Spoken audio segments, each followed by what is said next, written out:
Hi YouTube, it's Kathy and this is my weekly entertainment wrap-up for May 12th to 18th. This week I read 5 books, I watched 3 shows, and I listened to 3 books. First this week I read Man-Eaters Volume 1. This is a story that takes place in a world where toxoplasmosis, which is something you can catch from cats and most of the population already has morphed in such a way that teenage girls turn into cats during their periods. I laughed out loud several times while reading this book. It was really interesting to see how society had changed to deal with this problem. Basically, they made it so that women wouldn't be having periods anymore.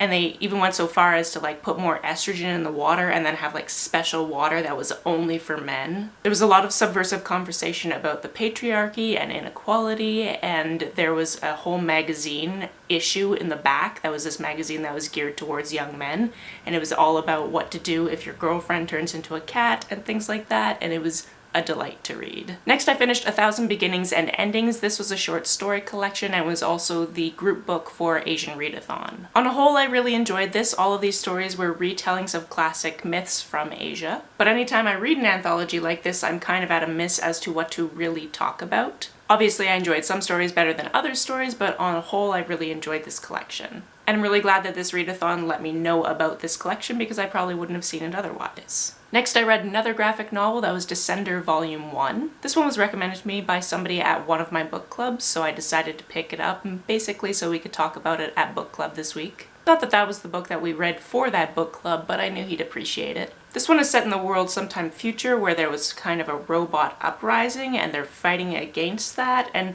the storyline was a little bit convoluted. This is the first volume of, I think there's 40 volumes or something like that, but the art style was very, very beautiful. I found myself really caring about what happened to these different characters, be they robot or human. And this is something I could see myself picking up future volumes, but I didn't rush out to do so. Next I read Weight of Our Sky. This book takes place in Malaysia around May 13th, 1969, which is when there was a huge political uprising, which makes this a historical fiction of this event. To complicate this very chaotic situation where people are hurting or killing other people because they are a slightly different version of Asian. So Malays were attacking Chinese, Chinese were attacking Malays. People with Indian or Muslim heritage were also being attacked depending on what side of the line they fell on. To complicate that chaos, our main character also has OCD, although at that point in time people didn't know what that was. The closest her doctors and her mother, who is a health professional, and all of the spiritual professionals they went to could kind of sort out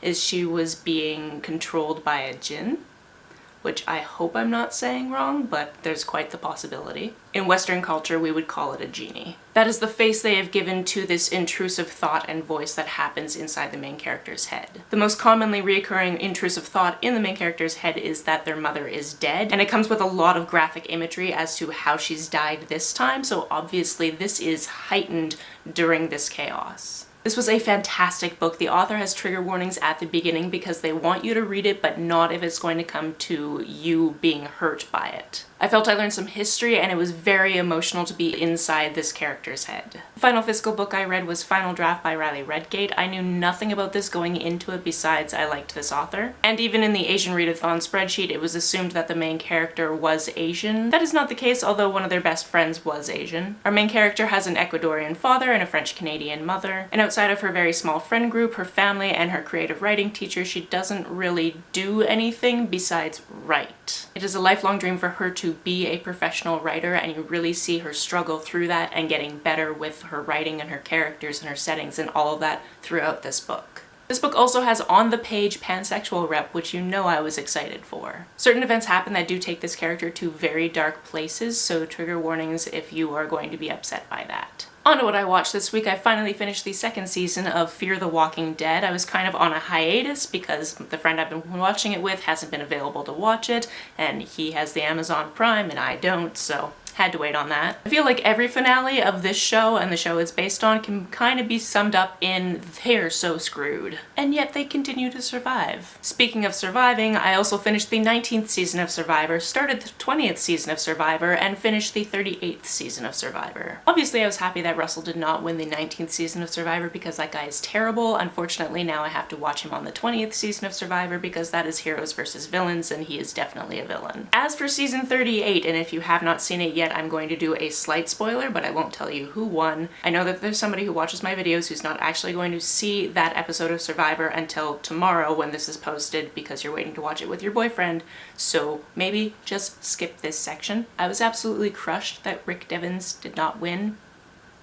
Just really wanted that to happen for him. And although I can see why people might be upset at who did end up winning, I can also tell you that that person kind of had the best story, and that's what I tend to look at for these things. I also didn't watch the reunion because I had something else to do, but it'll be interesting to see Boston Rob and Sandra come back and be mentors, I guess. And finally, I also watched a big chunk of RuPaul's Drag Race Season 5. Basically, I just left the finale for me to watch at a later time because why not? Like I said when I talked about this before, I've seen this season before, so it's just kind of something I put on so that I don't have to pay super close attention, but it is still something to entertain me. I did really enjoy this season the first time, and I'm really enjoying watching it again now. Kathy from editing here. I also watched the 5th episode of the 8th season of Game of Thrones, and I guess I just didn't want to talk about it so much that I didn't even write it down because it was garbage. On to what I listened to, the first book being We Sold Our Souls by Grady Hendrix. This book is about a woman who plays guitar in a metal band in her youth, and they tour for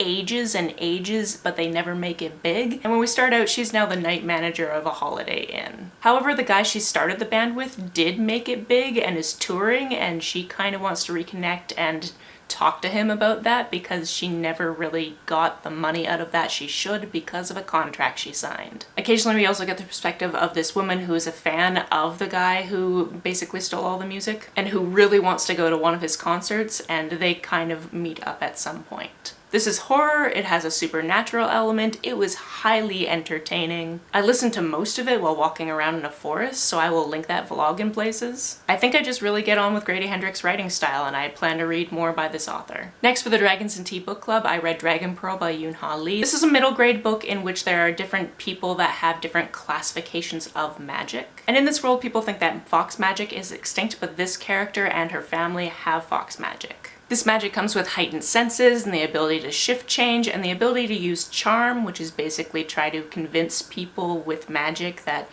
you know, these are not the droids you're looking for. One day somebody shows up to her family home and tells her mother that her brother has defected from the military and is run off and is AWOL. And she's like, that doesn't sound like my brother at all.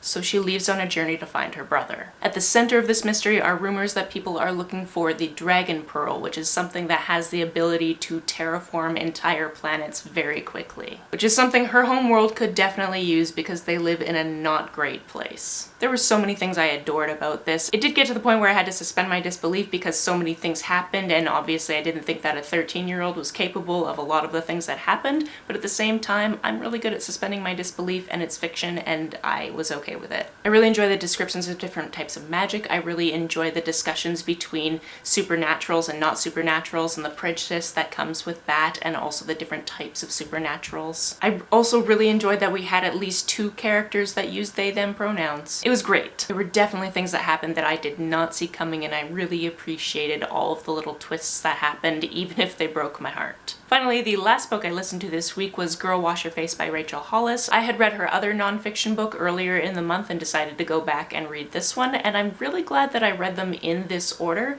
because if I had started with this one, I might not have read the second one, which would have been a shame because I like the second one a little bit more than I like this one. That's not saying I didn't like this one, I did. However, this one, there is a lot more talk about God, and that's just not something I care about. I'm completely fine with other people being people of faith, but if I had read this one before I read the second one, which does still talk about God, but to a lesser extent, I might have been less interested in picking up the second one, which I absolutely adored. This one is structured in such a way where she talks about different lies she's told herself over the years and what she has done to stop telling herself those lies. This was a fantastic structure. A lot of these lies are lies that I've told myself, and I'm sure that other people have told themselves. And her writing is very uplifting. I would also like to commend her for putting a lot of very personal, very heartfelt, very tough stories into these books, because sharing her own stories is a way to help other people. Obviously, I would recommend this, although I enjoyed Girl Stop Apologizing just a little bit more. That's it for this week. If you've read, watched, or listened to any of these, let me know about it down in the comments below. On the way down to the comments, if you hit that subscribe button, that would be very nice of you. You can like and share this as you see fit,